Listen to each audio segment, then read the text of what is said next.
Olá, seja bem-vindo ao Guia Anônimo, um canal que fala sobre segurança da informação e hacking. Eu sou Afonso da Silva e esse vídeo que você vai assistir é uma aula que faz parte do curso Python para Hackers. Um curso que tem como objetivo te ensinar a desenvolver as suas próprias ferramentas de segurança da informação, hacking e pentest. O link para você acessar a grade do curso está aqui na descrição, então é só clicar e dar uma lida na grade completa. O curso que tem quase 10 horas de conteúdo e que muito provavelmente no início de 2021 a gente vai estar lançando novas aulas, beleza? Então é isso, muito obrigado e fique aí com essa aula gratuita. Bem, seja bem-vindo à primeira aula do módulo de hacking, e nesse módulo você volta para as aulas teóricas, onde eu vou apresentar para você alguns termos do mundo do hacking, do mundo da segurança da informação, e algumas coisas para que você fique ciente desse mundo que você está estudando, né? Já que o curso é Python para Hackers. Então você precisa saber em que buraco você está se enfiando basicamente. Então hoje, nessa aula, né, a gente vai dar uma olhadinha em alguns conceitos e significados importantes dentro do mundo do hacking. Antes de mais nada, a gente precisa entender o que é o hacker, né? O que é o hacker, enfim, fale da forma que você achar melhor. E basicamente a gente tem o estigma que o hacker é o cara que invade computadores, é o cara que faz invasão a banco, clona cartão e etc. Mas as coisas não funcionam bem assim, isso é muito mais do que a mídia traz para a gente, né? Porque dentro do termo hacker existem diversas especificações e algumas terminologias também. Mas antes disso, vamos entender o que é o hacker, que está aqui nessa parte branca da tela. O hacker é uma palavra, um termo americano, tá? É um termo em inglês que foi vinculado à tecnologia para hackers que dominam sistemas de computadores e conseguem explorá-los. Contudo, eu gosto de explicar que o hacker é o indivíduo que se esforça mais do que a maioria. Então não temos apenas o hacker do computador, o indivíduo responsável por fazer invasões ou encontrar erros de segurança em sistemas computacionais. Também existem outros hackers em mercados diferentes. Tá? A gente tem o Growth Hacker, que é o marketing focado no crescimento da empresa, é o marqueteiro que é muito bom e que cresce uma empresa rapidamente. A gente tem o Sales Hacker, que é o cara da venda, é aquele ser que vende uma pedra, que vende uma garrafa d'água vazia. A gente tem o engenheiro social, que é o cara que manipula pessoas através de psicologia, através de alguns termos psicológicos e da mente humana. Ele é o responsável por hackear pessoas através de telefone ou pessoalmente, tá? Ele pode ser também chamado, raramente, eu quase nunca ouvi esse termo, mas o person hacker. Também tem o hardware hacking, esse é muito mais comum da gente falar no mundo da tecnologia, que ele é o mago dos componentes físicos, é o cara que monta 2 Arduinos e forma um supercomputador, é o cara que consegue burlar uma placa-mãe ou encontrar um erro de um smartphone através de algum dispositivo de ondas eletromagnéticas e etc. Temos também o biohacker, que é o cara que hackeia a célula, que é o cara que modifica genes, é o cara que modifica células, é o rapaz que estuda a célula-tronco, a moça que estuda a modificação da cor do olho do bebê enquanto ele ainda está na barriga. Cara, é uma loucura. Biohacker é um universo infinito. E o hacker, só hacker, que é o nerd de PC, que somos nós, né? Nós somos nerds de PC, basicamente. E agora, quando a gente fala do hacker, o cara do PC, o maluco muito louco lá, que foca pra caramba no PC, a gente tem alguns termos, né? Alguns são até já bem antigos e eu acho que até poderiam deixar de existir. Mas a gente tem o Script Kid, que é o cara que não sabe o que ele está fazendo. Ele simplesmente pega uma ferramenta e usa ela sem saber como ela funciona, sem saber como que ela... quanto de barulho ela faz dentro da rede do alvo dele. A gente tem o hacktivista, que procura, através do hacker, mudanças sociais. Tá? Por exemplo, o Anonymous é uma organização hacktivista, apesar dela ter perdido muita força nos últimos anos, ela já foi muito grande. A gente tem os whistleblowers, que são infiltrados para vazar dados. É o profissional, né? Entre muitas aspas, que entra dentro de uma empresa com o intuito de vazar informações dela para outras empresas. E whistleblowers são muito comuns em empresas de desenvolvimento de jogos, quando a gente vê que um jogo vazou um trailer antes mesmo dele ser anunciado oficialmente, por exemplo. Tá? A gente tem o cyberterrorista, o nome já diz, ele é um terrorista cibernético. Por muitas vezes esses cyberterroristas são contratados por governos, tá? A gente tem o Defacer, que é o cara que muda a personalidade, muda as características do front-end de um site, né? É quem altera a paginação de um site.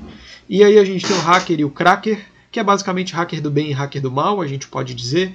O hacker é o cara que trabalha pro lado bom da força, e o cracker é o cara que não trabalha pro lado bom da força, trabalha pro lado ruim da força. Esse termo hacker e cracker já foi bastante solicitado pela comunidade, contudo, eu acho que hacker é hacker e ponto. Mas para explicar, entenda isso, tá? Hacker é hacker e ponto. Pra gente que entende dessa área, sendo cracker ou sendo hacker, não importa, você é um hacker. Agora, quando você vai explicar isso para uma pessoa leiga, é sempre bom você dividir, tá? Que você, por exemplo, trabalha sob contrato, você trabalha para empresas, você é contratado para isso, você é um hacker, e quem faz invasão a banco, essas coisas, é um cracker. Eu gosto de explicar dessa forma para pessoas leigas, para que não achem que eu sou um cybercriminoso. Alguns gostam dessas terminologias e na realidade todos são hackers, independente do seu viés. Contudo, eu prefiro usar White Hat e Black Hat, que é uma terminologia mais técnica, que você não pode simplesmente chegar e explicar isso para uma pessoa leiga, que ela vai ficar boiando e vai dizer aham, entendi, sem entender nada. Mas às vezes é necessário explicar para leigos, então explique de uma forma mais fácil, como eu já disse anteriormente. Então vamos lá para o White Hat e o Black Hat. O White Hat é o hacker ético, ethical hacking, como a gente chama, e geralmente são contratados por empresas para encontrar falhas através de um processo de pentest ou fazendo parte de um Red Team ou Blue Team. E nessa categoria também estão inclusos os Bug Hunters, os caçadores de bugs, em programas de Bug Bounty. E a gente explica isso de uma forma mais completa logo a seguir, beleza?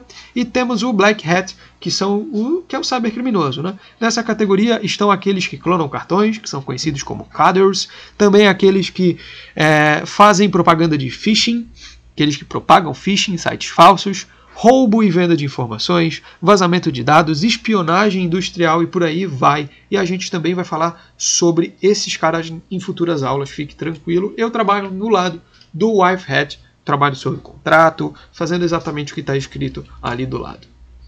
Agora, para entender o que é um Red Team e o Blue Team, a gente tem que entender que esses dois termos são White Hats, eles são contratados por empresas normalmente para fazer esse trabalho. O Red Team é a equipe responsável por efetuar ataques de infraestrutura da empresa como um todo. O Red Team normalmente pode fazer qualquer tipo de ataque, diferente de um processo de pentest que você possui um escopo limitado. Os profissionais dessa equipe podem de injeção de código malicioso em uma aplicação até a engenharia social com o intuito de burlar a segurança da empresa e obter acesso a algumas informações. Já o Blue Team é a equipe responsável pela defesa, por desenvolver a infraestrutura defensiva de uma empresa. O Blue Team ele deve trabalhar com o objetivo de impedir ataques de cybercriminosos ou profissionais da empresa que tragam algum tipo de risco, além de ter que se defender do time de testes ofensivos, o Red. Essa equipe faz o controle de dados, resposta de incidentes, forense computacional e análise de comportamento de um invasor, além das defesas padrões da infraestrutura. E esse Blue Team e o Red Team eles são muito comuns em grandes empresas, tá? Em bancos, em empresas grandíssimas de desenvolvimento de sistemas, software, fintechs, etc. Contudo, em pequenas e médias empresas é muito difícil você encontrar um time de segurança, quem dirá uma equipe Red e uma equipe Blue. Contudo, a gente não tem somente o Red e o Blue Team nas equipes de cibersegurança corporativas. A gente tem esse círculo bonitinho que tem diversos termos, diversas cores, e eu não vou dizer que isso é frescura. Tá? Isso é muito importante, essa divisão da nossa área. Quanto maior a divisão da área de hacking, da área de segurança da informação, significa que mais profissionais especialistas em cada categoria a gente vai ter. Então a gente tem ali o Blue Team, que é responsável pela defesa, e o Red Team, que é responsável pelo ataque, já nessa roda.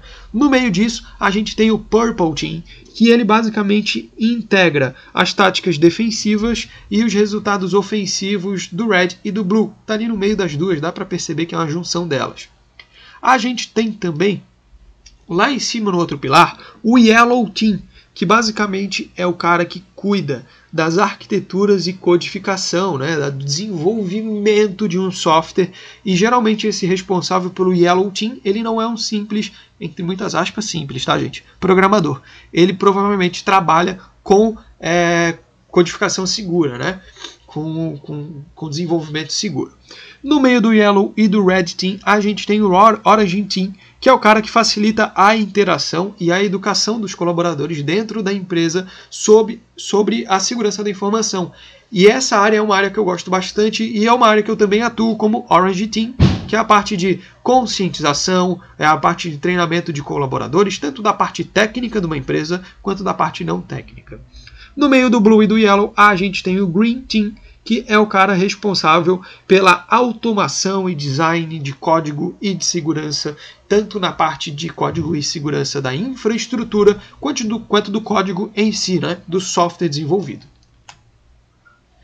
Dentro da área de segurança da informação, a gente tem uma categoria chamada Pentest, que é muito conhecido, eu acho que é uma das categorias mais conhecidas da segurança da informação, que é conhecido como Pentest normalmente, porém existem outros nomes, né, que é o Penetration Test, o teste de penetração ou o teste de invasão.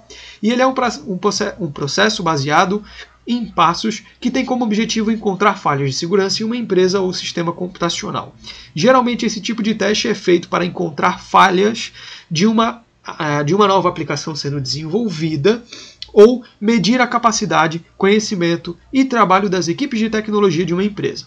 Contudo, o Pentester, que é o profissional responsável por esse teste, ele não possui as mesmas permissões do que o Red Team que a gente citou anteriormente, ou seja, ele precisa seguir um escopo, e esse escopo é definido pelo seu cliente. Algumas empresas contratam Pentesters para trabalhar nelas frequentemente. Contudo, o Pentester geralmente é freelancer, tá? Existe mais Pentester freelancer do que Pentest contratado por uma empresa única. O que ocorre também é o Pentest ser contratado por uma empresa que presta serviços de Pentest para outras empresas, isso ocorre também bastante. E o escopo é basicamente isso que a gente definiu aqui no slide, na metade preta, pentestgoogle.com.br. Ele só pode fazer o teste nesse escopo. Tá? Por exemplo, nesse escopo ele não pode fazer ataque de negação de serviço ou engenharia social. E geralmente a engenharia social e a negação de serviço estão fora do serviço de Pentest. Mas é claro que isso quem define é o cliente. E o Pentest ele possui alguns passos, como a gente já citou anteriormente. E esses passos eles podem ser vistos no lado branco da tela, que é primeiro a preparação do cenário, coleta de informações, o mapeamento da rede, a coleta de informações, dentro dela a gente tem o footprint e o fingerprint, que é para obter as informações do meu alvo, como qual servidor que ele tem, como funciona a infra dele. Depois a gente faz o mapeamento de tudo, todos os softwares que ele está usando através da enumeração de serviços, que é saber qual software, qual versionamento e etc. Depois a gente parte para análise de vulnerabilidade. Se encontrar alguma vulnerabilidade, a gente faz uma exploração dessa falha. Depois a gente tem a pós-exploração, que é onde é feito o mantimento do acesso, né? É fazer com que, se aquele servidor seja reiniciado ou se o IP mudar, você não perca acesso àquela máquina. E, é claro, o escalonamento do seu privilégio, que é tentar obter um root dentro do servidor ou tentar conseguir um administrador dentro do sistema web. A gente tem a negação de serviços, que é optativo, a engenharia social, que é optativa, e a documentação, que é muitíssimo importante, né? Que é a documentação de tudo que você fez, todo o relatório de todo teste de uma forma técnica e de uma forma não técnica. E existem diversas metodologias de pentest, essa é apenas uma delas. A gente tem, por exemplo, como a metodologia Backtrack, que é a metodologia aplicada no Kali Linux, que é um pouco diferente dessa metodologia apresentada.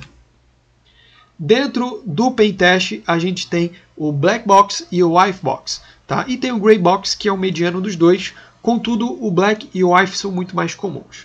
O Black Box é quando a empresa passa pouquíssimas informações ao Pentester, deixando o escopo bem limitado, com regras bem rígidas para o teste em si. Né?